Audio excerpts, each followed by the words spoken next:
नमस्कार दोस्तों, आज की क्लास में हम डिस्कस करेंगे रीजनिंग को। और रीजनिंग का हम प्रैक्टिस क्लास करने जा रहे हैं। बिना पेन और पेपर के आप सभी के सभी प्रश्नों को सॉल्व कर सकते हैं। आइए देखते हैं एक शानदार तरीका। प्रश्न संख्या 1 आपको दिया गया है कि जिस प्रकार से खेत का संबंध किसान से है, इसी प्रकार से वर्कशॉप का संबंध किससे होगा। एक बार मैं इंस्ट्रक्शन आपको पढ़ के सुनाई देता हूँ, ध्यान दीजिएगा। इंस्ट्रक्शन दिया गया है कि दिए गए विकल्पों से दूसरी जोड़ी के लिए सापेक्ष शब्द का चयन करें जो पहली जोड़ी में दिए गए संबंध का पालन करते हुए प्रश्न चिन्ह की जगह लेगा। देखिएगा, किसान जो होता है वो खेत से जिस प्रकार संबंध रखता है, इसी प्रकार वर्कशॉप से जो संबंध रखता है वो चीज़ पूछी गई है और वो आपका हो जाएगा मैकेनिक, यानी कि ऑप्शन नंबर 4 बिल्कुल सही आंसर है। आइए अगले प्रश्न की ओर बढ़ते हैं। आपको श्रृंखला दिया गया है और श्रृंखला में आपको ये लुप्त पद ज्ञात करना है, यानी कि अंत में लुप्त पद दिया गया है प्रश्नवाचक चिन्ह। देखिए, 0 से 6 जाने का एक शानदार नज़रिया मैं आपको बता रहा हूँ, एक बार ध्यान देना। अगर हम 1 की घात 3 करते हैं तो 1 की घात 3 का मान 1 होता है और 1 में से 1 कम करते हैं तो हमें 0 प्राप्त होता है। आप कहेंगे कि सर 1 की घात 3 ही क्यों किया जाए, तो देखना आगे क्या करते हैं। अब हम 2 की घात 3 करते हैं तो 2 की घात 3 हमारा 8 होता है। 8 में से 2 कम करेंगे तो हमें 6 प्राप्त हो गया, यानी कि ये वाला नंबर प्राप्त हो गया। अब हम 3 की घात 3 करते हैं तो 27 होता है। 27 में से 3 कम करेंगे तो कितना हो जाएगा, 24, यानी कि आपको ये वाला नंबर मिल गया। अब 24 के बाद चलेंगे तो 4 की घात 3 करेंगे और 4 की घात 3 में से 4 को कम करेंगे तो 64 से 4 कम किया कितना हो गया, 60। सेम अप्रोच में हम क्या करते हैं कि 5 की घात 3 से जब 5 कम करते हैं तो नंबर होता है 120 और 6 की घात 6 में 3 में से 6 कम करेंगे 216। अब क्या करना है इस स्थान पर कि 7 की घात 3 में से 7 को कम करना है। लीजिए मैं आपको दिखाई देता हूँ। जब 7 की घात 3 में से 7 कम करोगे तो नंबर 7 की घात 3 343 होता है और 7 कम करने पर कितना बचेगा, 336, यानी कि ऑप्शन नंबर डी बिल्कुल सही आंसर है। आइए अब मैं आपको प्रॉपर स्क्रीन पर बना के इसलिए लाया हूँ ताकि आपको कोई फिर भी तकलीफ ना हो। देखिएगा, समझ लीजिए, मैंने आपको पूरा प्रश्न समझा भी दिया है। 7 की घात 3 में से 7 कम करेंगे 336, यानी option number D is the right answer. अगला प्रश्न कहता है कि 3 का संबंध 36 से है तो 5 का संबंध किस से होगा, ये बता दीजिएगा। देखिए, 3 की घात 3 करते हैं तो 27 होता है और 3 की घात 2 करते हैं तो 9 होता है, यानी जब 27 में हम 9 को जोड़ेंगे तो 27 प्लस 9 हमारा कितना प्राप्त हो जाएगा, 36। सेम अप्रोच लगाना है कि 5 की घात 3 होता है 125 और 5 की घात 2 होता है आपका 25। 125 में जब 25 जोड़ते हैं तो नंबर कितना बनेगा, 150, यानी कि ऑप्शन बी बिल्कुल सही आंसर हो जाएगा। आइए मैं आपको प्रॉपर चीज़ें दिखाने के साथ अगले प्रश्न पर लेकर चलता हूँ। प्रश्न में कहा गया है कि आपको एक रिक्त वैल्यू दी गई है, उसे आप भर लीजिएगा। अंग्रेजी वर्णमाला आपने प्रॉपर तरीके से पढ़ी और सीखी होगी। जितने बच्चों ने अभी तक नहीं पढ़ी है तो मैं आपको बता रहा हूँ, थोड़ा ध्यान दीजिएगा कि अंग्रेजी वर्णमाला के अनुसार m का स्थानीय मान 13 और o का स्थानीय मान 15 होता है। 13 से 15 जाने के लिए हमें +2 करना पड़ा। 15 से 17 गए +2, 17 से 19 गए +2, 19 से +2 करेंगे 21 आएगा, यानी कि ये दोनों ऑप्शन आपके कैंसिल हो गए और यू से स्टार्ट हो गया। ऑप्शन देखिएगा दोनों में बी है, यानी बी दबा के ठोक दो, कोई दिक्कत की बात वाली बात नहीं है।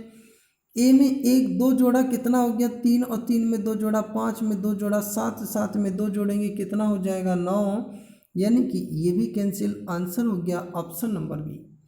रिलेशन क्या चल रहा है, +2 का रिलेशन चल रहा है, बस वही कीजिए, बाकी कुछ मत कीजिए। आइए अपने अगले प्रश्न पर चलते हैं। अगला प्रश्न हमें बताता है कि 534 और 756 के साथ जैसा संबंध है 371 का किसके साथ वैसा ही संबंध होगा। देखिए, 656 और 534 का अंतर ले लेते हैं। 6 में से 4 कम करेंगे 2 आएगा, 5 में से 3 कम करेंगे 2 आएगा, 7 में से 5 कम करेंगे 2 आएगा और 534 में अगर 222 जोड़ते हैं तो 756 बन जाता है। आपको भी यही करना। 222 किस में जोड़ दीजिए, अब 371 में जोड़ दीजिए। तो देखिए यूनिट वैल्यू कितना हो गया, 1 और 2 बढ़ा के 3 हो गया, यानी कि option number 4 is the right answer. अब कुछ हमारे प्यारे प्यारे छात्र छात्राएं कहेंगे कि सर आप तो हमें जोड़ के दिखाइए। जी हाँ, बिल्कुल जोड़ दीजिएगा। क्या करना, 70 में 20 जोड़ेंगे, 90 2 में 1 जोड़ेंगे, 3 93, 300 में 200 जोड़ेंगे 500, यानी कि नंबर बन गया 593। इसी के साथ अपने अगले प्रश्न पर आइए। प्रश्न कहता है कि दिए गए विकल्पों से भिन्न वाले वैल्यू को चुनिएगा और उस विकल्प का चयन कर लीजिए। याद रखना, बैंगनी, नीला और हरा जो होता है वो हमारा एक साथ प्रयोग किया जाता है, लेकिन काला या विषम होगा, यानी कि option first one is the right answer. इसके साथ बात करते हैं अगला प्रश्न। आपको कोडिंग एंड डिकोडिंग का प्रश्न है और प्रश्न में बताया गया है यदि कार्ड को EEXL के रूप में कूटबद्ध किया जाता है तो रीड का कूट क्या होगा, वो चीज़ हमें बताइएगा। देखिए C का स्थानीय मान 3 होता है, अगर हम 2 को जोड़ते हैं 5 हो जाएगा। A का स्थानीय मान 1 होता है, अगर हम 4 को जोड़ते हैं तो 5 हो जाएगा। R का स्थानीय मान 18 होता है, 6 जोड़ेंगे 24 बन जाएगा, और 4 में अगर 8 जोड़ेंगे तो कितना बन जाएगा, 12। लॉजिक क्या मिला, +2 +4 +6 और +8 का लॉजिक बन रहा है। अब सेम आप भी यूज कर लीजिए। जब आप भी इसी प्रकार से यूज़ करेंगे तो फिर क्या होगा वो देखिएगा, एक बार ध्यान दीजिए। 18 में जब 2 जोड़ते हैं तो कितना मिलता है कि 20 मिलता है। 4 5 में जोड़ेंगे तो कितना हो जाएगा, 9 हो जाएगा। 1 में 6 जोड़ेंगे तो 7 हो जाएगा, और 4 में 8 जोड़ेंगे तो 12 हो जाएगा। ये दोनों आपके कैंसिल, ऑप्शन सी बिल्कुल सही आंसर बन गया। SSC CPO की परीक्षा हो, SSC CGL की परीक्षा हो, CHSL की परीक्षा हो, MTS की परीक्षा हो, ऐसे ही आपके रेलवे और भी आपके जितने भी विभिन्न प्रतियोगी परीक्षाएं होती हैं सभी में इस प्रकार का प्रश्न अक्सर पूछा जाता है। याद रखिए, चीज़ों को समझते चलिए, किसी भी प्रकार की टेंशन नहीं लेनी है।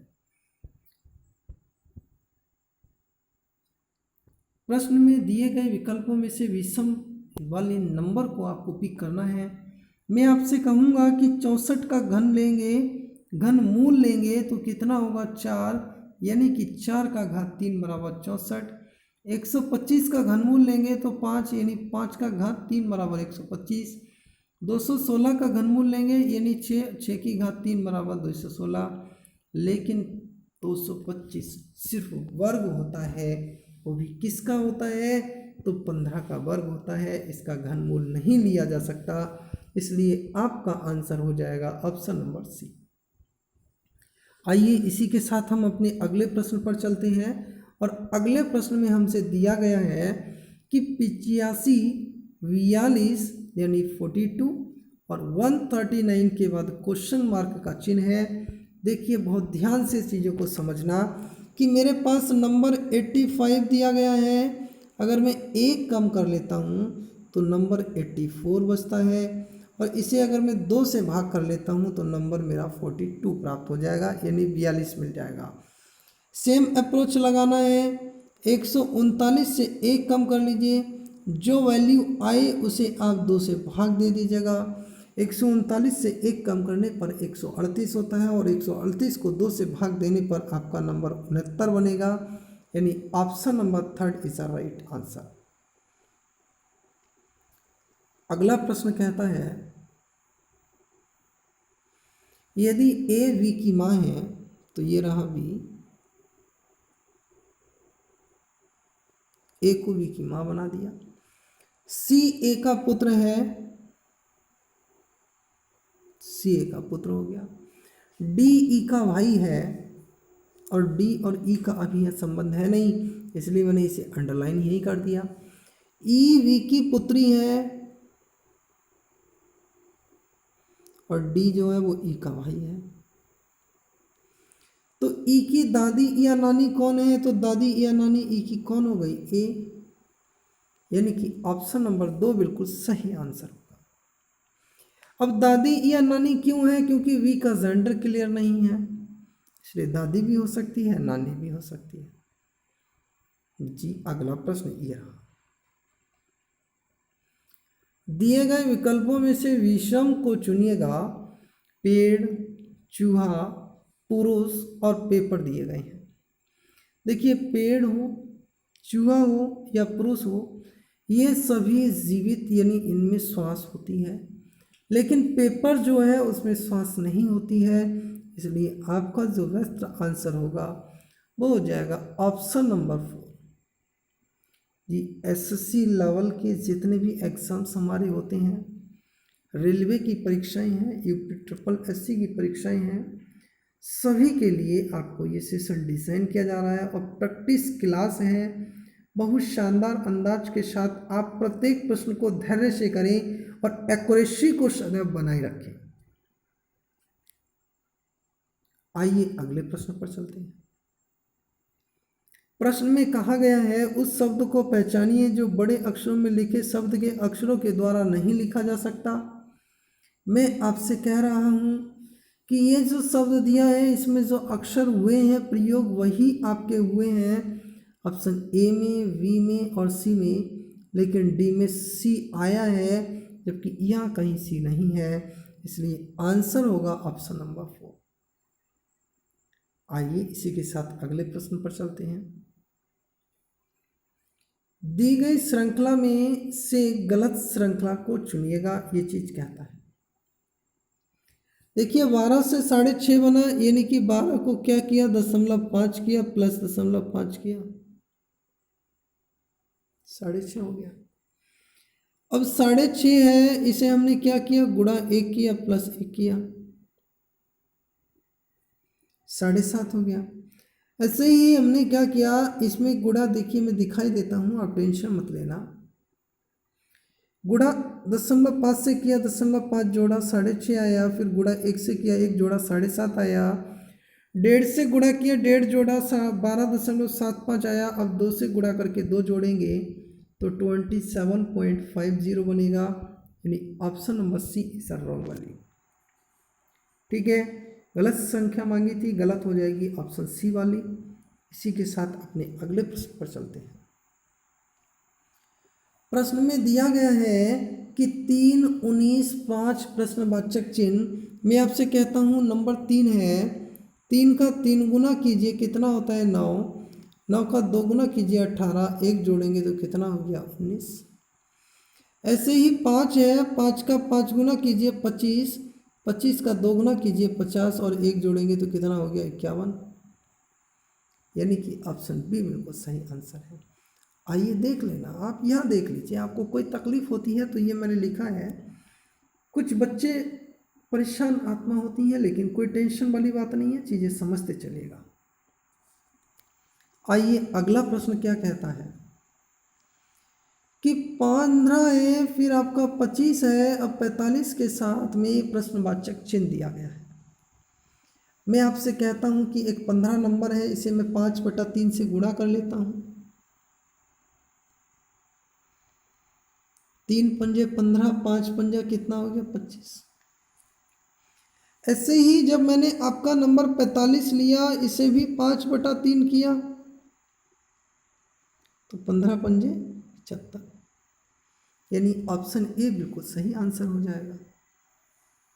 आइए अगले प्रश्न पर चलते हैं। प्रश्न में कहा गया है कि निम्न शब्दों को उसी क्रम में लिखिए जिसमें वे शब्दकोश में पाए जाते हैं। तो देखिए आपने अंग्रेजी वर्णमाला पढ़ी होगी, अगर आपने अंग्रेजी वर्णमाला पढ़ी है तो मैं आपको कह रहा हूँ कि अगर ए अंग्रेजी वर्णमाला में पहले आता है तो उसके बाद बी और उसके बाद सी आता है ना, इसी प्रकार से वाई और जेड तक की कहानी पहुँच जाती है। अब इसमें देखिए एस है, इसमें एस है, इसमें एस है, इसमें एस है, सभी में कॉमन है कैंसिल। एस के बाद आई, ओ, आई और सी, तो सबसे पहले कौन आता है सी, इसलिए आंसर हो जाएगा ऑप्शन नंबर भी सी। ये फर्स्ट से स्टार्ट हुआ कैंसिल, सेकंड से हुआ, ये थर्ड से हुआ, हमें तो फोर्थ से करना था, आंसर होगा ऑप्शन नंबर सी। बाकी कैसे आते हैं तो वो भी देख लेना। एस एस कैंसिल हो गया, आई ओ और आई में आई कॉमन हो गया, जी और एम में पहले जी आएगा यानी कि फोर्थ के बाद फर्स्ट वाला केस हो जाएगा, फिर थर्ड और लास्ट में आ जाएगा सेकेंड। आइए तो अपने अगले प्रश्न पर आते हैं। अगले प्रश्न में हमें दिया गया है सी के जे एफ और जी टी, इसके बाद प्रश्नवाचक चिन्ह। मैं आपसे कह रहा हूं कि अंग्रेजी वर्णमाला में स्थानीय मान आपने प्रॉपर तरीके से पढ़े होंगे। देखिए क्या चलता है, सी का स्थानीय मान 3 और 4 जोड़ेंगे तो जी कितना हो गया 7। के का स्थानीय मान 11, 11 में 9 जोड़ेंगे तो कितना हो गया 20। अब 10 में 4 जोड़ोगे तो कितना बनेगा 14, यानी ऑप्शन नंबर डी। और 6 में 9 जोड़ोगे तो कितना हो जाएगा 15, यानी कि ऑप्शन डी बिल्कुल सही आंसर है। आइए अपने अगले प्रश्न को देखते हैं। प्रश्न में दिया गया है कि कौन सा आरेख दिए गए 3 वर्ग पति पत्नी और परिवार के बीच संबंध को सही तौर पर दर्शाता है। देखिए परिवार के अंदर पति और पत्नी दोनों रहते हैं, इसलिए अलग अलग वाला केस कैंसिल, और परिवार के अंदर पति और पत्नी की पत्नी नहीं रह सकती, तीनों में कोई कॉमन नहीं होगा। आंसर क्या हो जाएगा ऑप्शन नंबर बी। जी हाँ बिल्कुल शानदार आंसर हो जाएगा आपका ऑप्शन नंबर बी। बिल्कुल भी टेंशन नहीं लेनी है क्योंकि वर्ग है, इसमें पति पत्नी और परिवार है। ये बड़ा वाला जो सर्किल हो गया, मैं आपसे कह रहा हूँ ये परिवार का नहीं, ये परिवार का हो गया। ये पति हो गए, ये पत्नी हो गए, यानी कि ऑप्शन बी बिल्कुल शानदार आंसर है। मैं आपको एक ज़रूरी सूचना दे देना चाहता हूँ कि अगर आप किसी भी एग्ज़ाम्स की तैयारी कर रहे हैं, यानी गवर्नमेंट एग्ज़ाम की तैयारी कर रहे हैं, तो आप इंडिया के लार्जेस्ट लर्निंग प्लेटफॉर्म यानी अनअकैडमी से जुड़कर अपनी तैयारी कर सकते हैं। आज ही गूगल प्ले स्टोर से डाउनलोड करें अनअकैडमी लर्निंग ऐप और स्वयं को रजिस्टर कर सर्च करें जय अवधेश कुमार। जी हाँ, स्वयं को रजिस्टर करके आप सर्च करें अवधेश कुमार और हमारी प्रोफाइल पर क्लिक करके सबसे पहले आप फॉलो कर लीजिएगा। जी अवधेश कुमार को आप फॉलो कर लीजिए ताकि आप हमारी सभी क्लासेस देख सकें। अनअकैडमी पर आने का सबसे बड़ा बेनिफिट मैं आप सबको बता दूं कि जहां आप किसी भी बड़ी सिटी में जाकर लाखों रुपए खर्च कर कर अपनी तैयारी करते हैं, वहीं पर आप बहुत ही कम अमाउंट में घर बैठे, बहुत ही कम अमाउंट में घर बैठे बेहतर से बेहतर तैयारी कर सकते हैं। आप हमें अनअकैडमी प्लेटफॉर्म पर फॉलो कर लीजिए, लगातार हमारी क्लासेस प्रोवाइड की जा रही हैं, आप देखिएगा।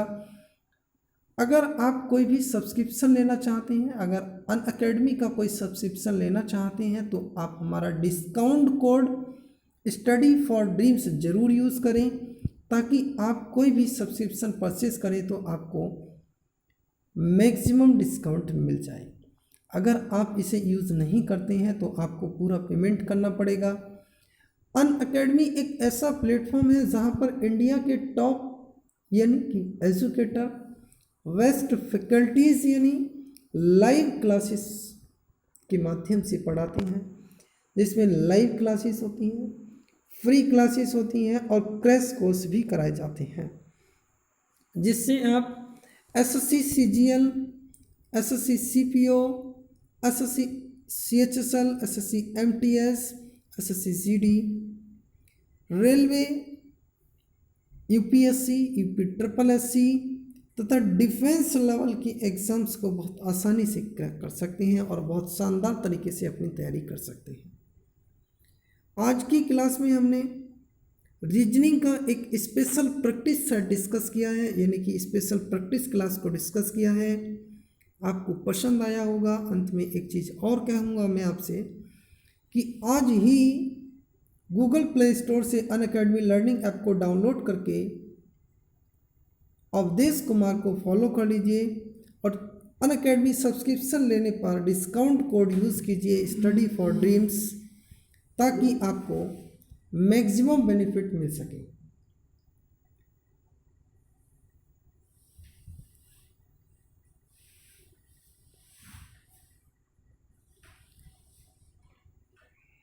Discount code study for dreams है, आपको मैक्सिमम बेनिफिट मिल सके और अवधेश कुमार को फॉलो कर लीजिए। मिलते हैं अपनी नेक्स्ट सेशन में। Thank you for watching this session.